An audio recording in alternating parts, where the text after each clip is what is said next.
वो 20 घंटे का आखिरी भाग। रितेश कमरे में गया अपना तकिया लेने। करीब करीब सभी जगह के बल्ब जलने दिए थे। एकदम नई जगह थी। रात को पानी की, टॉयलेट की किसी को भी जरूरत पड़ सकती थी। काफी मुद्दत से कहीं रहा जाए तो अंधेरे में भी उठकर आदमी अपनी हाजात पूरी कर आता है। दीनानाथ, शोभा देवी, अर्चना इधर उधर की बातों में खोई हुई थीं।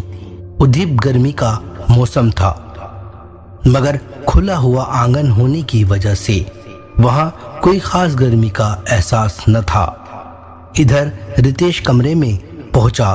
सामने सामानों के बीच से अपना तकिया उठाकर जैसे ही वापस के लिए पलटा तो एकदम से नजर कमरे के दरवाजे पर पड़ी। नजर पड़ी तो जमी की जमी रह गई। उसने दरवाजे की चौखट पर लटका सफेद धागा नजर आया। फिर देखते ही देखते सफेद धागा खून से भीगता चला गया। फिर धागे के सिरे से निकलकर इधर उधर बेचैन भागती रक्त से भीगी हुई मकड़ियां। पहली ही नजर में रितेश के रोंगटे खड़े हो गए। हौसले को संजोने की चेष्टा करने वाले रितेश ने एकदम से हौसला खो दिया। उसने चौखट से कमरे की छत पर ठीक उस जगह मकड़ियों का एकत्र होते देखा जहां वो भयभीत खड़ा था। फिर वो इस एहसास में भरा जैसे सबकी सब मकड़ियां उस पर कूदने वाली हैं। इस एहसास में भरते ही बेसाख्ता उसके मुंह से चीख निकल गई, पिताजी, माँ, बचाओ। ऊंचे स्वर में चीखते हुए वो दरवाजे से बाहर निकलने के लिए झुके दौड़ संभव न पाया। बरामदे में पहुंचकर गिरा, संभला। तब तक घर की तीनों सदस्य हड़बड़ाहट में वहां पहुंच गए थे। उसे संभालना चाहा, मगर वो उसे संभाल न सके और सीधा वो अपने बिस्तर पर गिर गया। वो गहरी गहरी सांसों से हाँफना और फटी फटी आंखों से बरामदा पार कर उस कमरे की चौखट देखने का प्रयास करने लगा। लेकिन अब देखा गया दृश्य लुप्त हो गया था। दीनानाथ, शोभा देवी और अर्चना को भी कुछ न दिखा। तीनों हड़बड़ाए और रितेश को घेर कर खड़े हो गए। आराम से पूछने लगे। हर किसी को जानने की इच्छा थी कि रितेश ने क्या देखा जिसकी वजह से उसकी ये हालत है। शोभा देवी ने जल्दी से लाकर बेटे को पानी पिलाया। चुल्लू से पानी लेकर उसके मुंह पर फेरा। रितेश की हालत धीरे धीरे संभलने लगी। तब उसने अटक कर जिसने सामना हुआ उसका सिलसिलावार जिक्र करना आरंभ किया।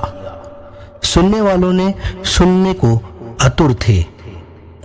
दीनानाथ बीच बीच में सवाल भी कर रहे थे, पर चेहरे पर आते जाते भाव स्पर्श करने के लिए काफी थे कि वो अपनी कथन के परिवारिक सदस्यों को तसल्ली बांध रहे थे, पर अंदर ही अंदर खुद भी भयभीत थे।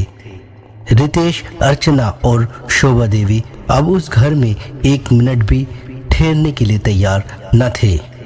पर सवाल ये था कि रात के 10 बज चुके थे।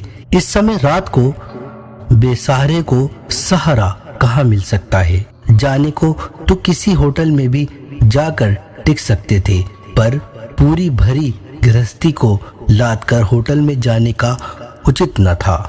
और गृहस्थी का सारा सामान वो छोड़कर इसलिए नहीं जा सकते थे कि कहीं पीछे कोई सारा सामान गायब न कर दे। कुछ विचार कर दीनानाथ मुख्य द्वार को गए। दरवाजा खोलकर बाहर निकले। बस कोई बहुत घनी न थी, पर इक्का दुक्का लोग आते जाते नजर आ रहे थे। दीनानाथ ने इस बात में कोई समझदारी न समझी कि बगैर जाने पहचाने किसी अजनबी को वो रोककर अपने मकान के भूतिया किस्सों का रोना रोए और खुद ही तमाशा बने। वो कुछ देर बाहर रुककर अंदर आए, दरवाजा बंद किया, परिवार सदस्यों के बीच आ गए। कोई रास्ता निकला? पत्नी ने आतुरता के साथ पूछा। कुछ नहीं सूझ रहा, फिलहाल तो आज रात किसी तरह गुजारनी होगी, सुबह होने पर देखी जाएगी। मैं फिर कहता हूँ बलवीर को फोन कर लेने दे पिताजी। पागल मत बन, बार बार अपने दोस्त को बुलाएगा तो उसके माँ बाप की नजरों में हम गिर जाएंगे। तू खुद को बलवीर की जगह रख कर देख। क्या तुझे बलवीर इतनी रात को बुलाता तो मैं या तेरी माँ तुझे जाने की इजाजत दे देती। उसके बाद पलंग पर बैठे उसकी रात गहराती गई। चारों आंख खोलकर बरामदे की दीवारें, छतों पर निगाह डालते तो चारों को दिखता भी क्या। तू कभी वहां खूनी धागा लटका नजर आ रहा था, कभी सड़न भरी बू आने का आभास होता था। किसी तरह रात गुजरी, चिड़ियों की चिहचहाट उभर कर नए सवेरे का पैगाम दे रही थी। शोभा देवी अपनी दिनचर्या के अनुसार नहा धोकर पूजा पाठ में जुटी। पत्नी के बाद दीनानाथ बाथरूम में दाखिल हुए। अभी नल से पानी गिरने की आवाज भी न आई थी कि अचानक रितेश ने बाथरूम को धड़ धड़ से गिरने की आवाज के साथ पिता की चीख मारने की आवाज सुनी। वो बाथरूम के पास ही गया था। हवा के झोंके की तरह उसने दौड़कर बाथरूम दरवाजे पर कंधा मारा। दीनानाथ को अंदर से चटकनी न चढ़ाए रखी थी, अतः दरवाजा धड़ से खुल गया। पिताजी बदहवास आवाज से रितेश की गांठ से आवाज फूटी और उसने पिता को बाहों में संभाल लिया, पर वो बेहोश हो चुके थे। उनका माथा दीवार से टकरा गया था। बाह शेड में उलझी हुई थी। उनकी अवस्था से पता चल रहा था कि हादसा शेड उतारते समय पैर फिसलने से हुआ था। तब तक अर्चना और शोभा देवी भी दौड़ती हुई वहां आ गई थीं।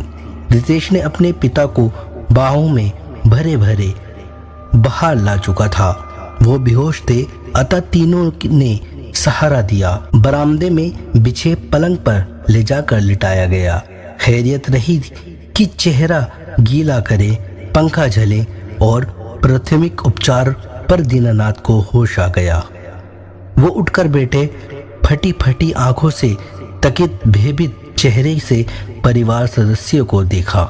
सब पूछने लगे कि कैसे हुआ दीनानाथ। 2-3 मिनट दीनानाथ को खुद को संभालने में लगे। फिर उन्होंने कहा, मैं शेड उतार रहा था कि मुझे किसी डरावनी आकृति ने दीवार पर धक्का दे दिया। मेरा सिर दीवार से जा टकराया। फिर क्या हुआ मुझे पता नहीं। डरावनी आकृति ने धक्का दिया। दीनानाथ के इन शब्दों ने सभी को झुरझुरी से भर दिया। वजह ये थी कि दीनानाथ के बताने से पूर्व तीनों के मन में किसी न किसी तरह की बात थी कि बाथरूम के फर्श पर फिसल गए होंगे। दीनानाथ का चेहरा सफेद पड़ गया था। उनकी हालत देखकर शोभा देवी भी भयभीत दिखने लगी थी। सुबह के बाद 2-3 घंटे का माहौल सुकून भरा रहा था। अब फिर शाम और रात वाले माहौल की शुरुआत हो गई थी। चारों काफी देर तक गुमसुम से बैठे रहे। किसी की समझ में न आ रहा था कि क्या हो। अब तो किसी को भी नहाने धोने का माहौल न रहा। कोई बाथरूम में जाने से बह खा रहा था। काफी देर बाद शोभा देवी चाय नाश्ता बनाने के लिए उठी। दीनानाथ ने उस दिन ड्यूटी पर न जाने का फैसला कर लिया था। दीवार से सिर टकराने की वजह से माथे में चोट खाए हिस्से में घुमड़ा निकल गया था।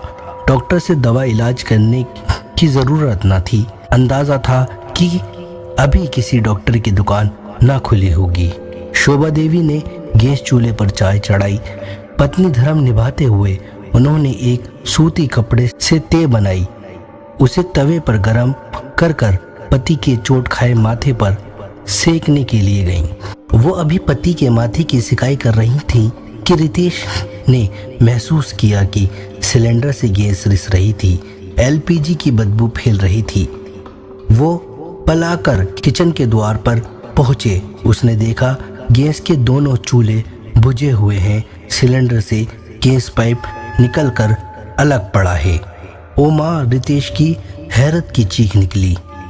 उसने झट से सिलेंडर की सप्लाई बंद की। फुर्ती से उछल मार कर बाहर आया। पूरे किचन में गैस भरी थी। रितेश की ओमा और हड़बड़ाहट बौखलाहट की वजह से दीनानाथ, शोभा देवी, अर्चना, क्या हुआ, क्या बात है बेटा? वो माँ दूर ही रही है, देखिए किचन में गैस भरी है। रितेश ने सिलेंडर के उस हिस्से की ओर इशारा करके दिखाया जहां पर सिलेंडर से निकलकर गैस पाइप दूसरी सिरा फर्श पर पड़ा था। रितेश ने जो देखा, तीनों ने देखा। सबकी जान मानो मुंह में आ गई थी। सबकी एक ही कल्पना थी, यदि कोई किचन में गैस की बू महसूस किए बगैर दाखिल हो जाता और गैस लाइटर के बर्नर को जलाने के लिए क्लिक कर देता तो पलक झपकते ही पूरा किचन आग का गोला बन जाता। आग के गोले के सामने के बाद वो मौजूद इंसान की हालत क्या होती, ये बस सहज में ही कल्पना कर लेने वाली बात थी। अब हम यहाँ बिल्कुल नहीं रहेंगे, दीनानाथ भयकंपित स्वर से बुदबुदाए। प्रेत आत्मा हमें सिर्फ डरा नहीं रही, हमें मार डालने के लिए भी आमादा है। चलो सब बाहर निकलो, कहकर वो पलटे।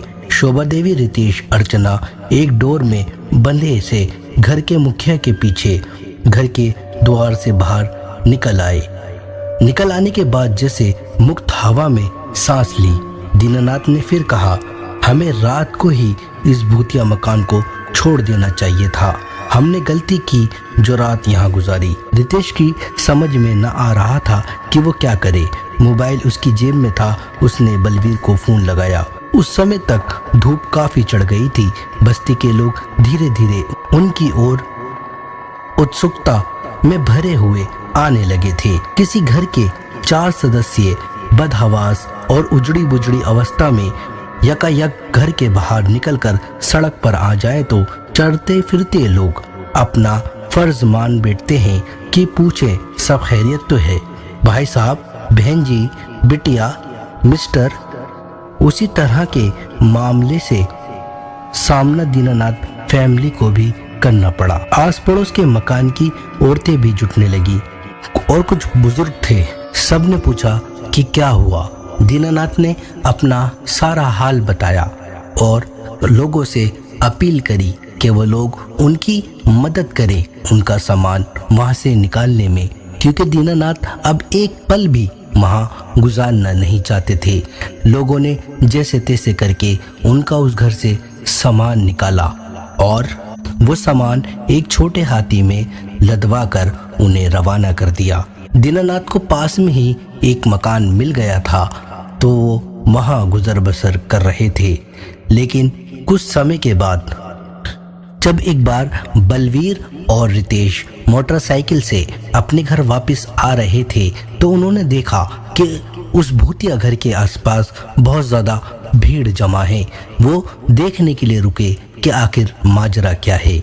वहाँ के मोहल्ले वालों ने बताया कि तुम्हारे साथ हादसा होने के बाद हमने मकान मालिक पर बहुत दबाव बनाया। मकान मालिक ने पंडितों को और तंत्र विद्या करने वालों को बुलाकर इस समाधान का समाधान करना चाहा, लेकिन उन लोगों ने कोई समाधान नहीं दिया, बल्कि उल्टा मकान मालिक से खूब पैसे ऐंठे। लेकिन होता है ना कि कभी न कभी किसी को तो कोई अच्छा इंसान मिल ही जाता है। ऐसे ही उस परेशान मकान मालिक को एक तांत्रिक मिला। उसने उस घर का पूरा मुआयना करा और उसके बाद मकान मालिक को बताया इस घर के आंगन में 3 अकाल मृत्यु की। उस तांत्रिक ने बताया कि इस घर के आंगन में 3 लोगों की हत्या कर कर उन्हें नीचे दफन कर रखा था और आज भी उनके शव वहीं पर मौजूद हैं। आप उनको वहां से निकालें और उनका देह संस्कार करें। उस तांत्रिक के मुताबिक मकान मालिक ने वहां खुदाई शुरू कर रखी थी, इसलिए मोहल्ले में इतना हल्ला गुल्ला था और अचानक से खोदते खोदते वहां पर 3 शव बरामद हुए। उन लोगों ने उन शवों को वहां से निकाला। लोगों में डर भी था, लेकिन उसके बावजूद उस डर को दूर भगाने के लिए उनकी अंतिम रस्म की और उन भूतों से हमेशा हमेशा के लिए निजात पाली। अगर आपको लगता है कि ऐसा कुछ हो सकता है तो प्लीज़ कमेंट बॉक्स में ज़रूर बताएं और हमारे चैनल को सब्सक्राइब, वीडियो को लाइक और शेयर ज़रूर करें ताकि हम आपके लिए ऐसी ही वीडियो लेकर आते रहें।